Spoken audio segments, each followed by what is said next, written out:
ಚೆಲುವೇರ ಹಿಂಡಿನಲ್ಲಿ ಹೊರಬರುವ ನಗುವಿನಂತೆ ಕಿಲ್ಲ ಕಿಲ್ಲ ಕಿಲ್ಲ ಗುಸ ಗುಸ ಗುಸ ಲಲ್ಲೆಯಲ್ಲಿವೆ ಹೂಗಳು.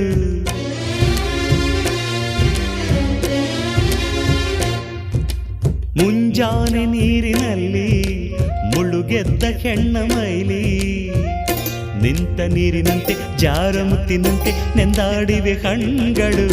ಹೆಣ್ಣಿರದ ಭೂಮಿ ಹಂಗೇಕೆ, ಹೆಣ್ಣಿರದ ಸ್ವರ್ಗ ನಂಗೇಕೆ, ರಸಿಕನ ಬಾಡಿಗೆ ಚೆಲುವೆಯೇ ಹೋಳಿಗೆ ಎಂದನೊಬ್ಬ ಮಹರಸಿಕ. ಅಂಬರವೇರಿ ಅಂಬರವೇರಿ ಸೂರ್ಯನು ಬಂದಾನು, ಥಳ ಥಳ ಥಳ ಜಗ ಥಳ ಥಳ.